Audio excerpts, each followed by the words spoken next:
जय श्री राधे राधे। कहते हैं इतिहास कभी खत्म नहीं होता, वह सिर्फ रूप बदलकर हमारे सामने आता है। हजारों साल पहले हुआ धर्म और अधर्म का सबसे बड़ा युद्ध आज भी हमारे जीवन को प्रभावित कर रहा है। जी हाँ, महान ग्रंथ सिर्फ युद्ध की कथा नहीं, बल्कि कर्म, पाप, पीड़ा और श्राप की कहानी भी है। ऐसे श्राप जो क्रोध में दिए गए, पर जिनका असर आज भी मानव जीवन में दिखता है। आज हम जानेंगे महाभारत काल के 5 ऐसे श्राप जो शायद आज भी दुनिया भुगत रही है।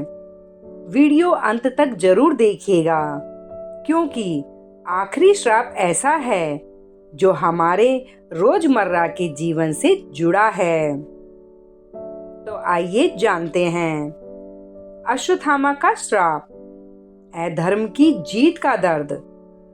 गुरु द्रोणाचार्य के पुत्र बहुत पराक्रमी थे, परंतु पिता की मृत्यु के बाद वे क्रोध में अंधे हो गए। रात के अंधेरे में उन्होंने सोते हुए पांडव पुत्रों की हत्या कर दी। यह युद्ध नहीं था, यह बदले की आग थी। तब भगवान ने उन्हें श्राप दिया, तुम हजारों वर्षों तक पृथ्वी पर भटकोगे, घाव कभी नहीं भरेंगे, न मृत्यु मिलेगी न मुक्ति। आज की सीख, जब इंसान क्रोध में निर्णय लेता है तो जीत कर भी हार जाता है। आज भी लोग बदले की आग में रिश्ते, परिवार, समाज सब जला देते हैं। यह वही अश्वत्थामा का श्राप है। क्रोध इंसान को जीवित होते हुए भी भटका देता है। द्रौपदी का श्राप, स्त्री अपमान का दंड। राजसभा में द्रौपदी का अपमान हुआ। सभाओं में बैठे महान योद्धा मौन रहे। उस दिन द्रौपदी ने प्रण लिया, जब तक अधर्म का अंत नहीं होगा तब तक पृथ्वी शांति नहीं पाएगी। आज की सच्चाई सोचिए, आज भी दुनिया में स्त्रियों पर अत्याचार क्यों खत्म नहीं हुआ? क्यों हर दिन कहीं ना कहीं अपमान, हिंसा, शोषण होता है? क्योंकि द्रौपदी का अपमान सिर्फ एक घटना नहीं था, वह स्त्री सम्मान की परीक्षा थी। जब तक समाज स्त्री को सम्मान नहीं देगा, शांति नहीं आएगी।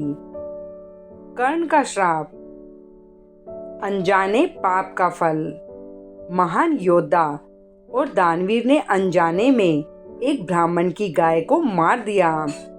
ब्राह्मण ने दुख में श्राप दिया, युद्ध के सबसे महत्वपूर्ण समय पर तुम्हारा रथ धस जाएगा। और सच में कुरुक्षेत्र में वही हुआ।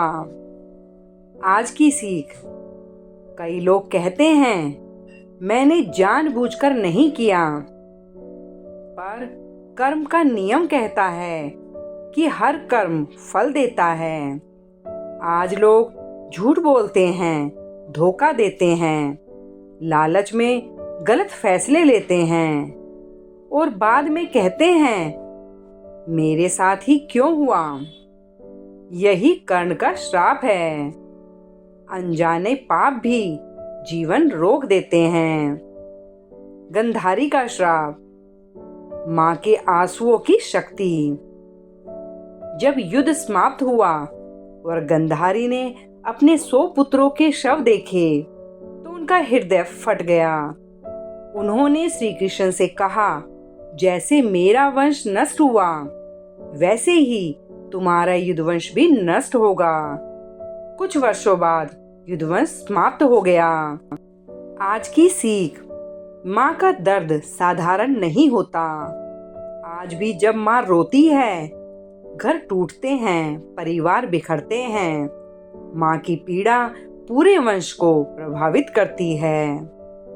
पृथ्वी का श्राप, युद्ध कभी खत्म क्यों नहीं होते? महाभारत युद्ध के बाद पृथ्वी खून से भर गई थी। कहा जाता है पृथ्वी ने कहा, जब भी मनुष्य लोभ, सत्ता और अहंकार में डूबेगा तब विनाश होगा। आज की सच्चाई, देश लड़ते हैं, भाई भाई से लड़ता है, परिवार संपत्ति के लिए टूटते हैं। क्यों? क्योंकि मनुष्य अभी भी वही गलती कर रहा है, अहंकार। यही पृथ्वी का श्राप है। महाभारत के ये श्राप सिर्फ कहानी नहीं, ये चेतावनी है। क्रोध से बचो, स्त्री का सम्मान करो, गलत कर्म मत करो, माँ का दिल मत दुखाओ, अहंकार मत पालो। अगर हम ये 5 बातें मान लें तो शायद दुनिया बदल सकती है। अगर आपको यह ज्ञान सच्चा लगा हो तो वीडियो को लाइक करें, कमेंट में जय श्री कृष्ण जरूर लिखें और चैनल को सब्सक्राइब करें, क्योंकि यहाँ आपको मिलती है सिर्फ कहानियाँ नहीं बल्कि जीवन बदलने वाली बातें। जय श्री कृष्णा।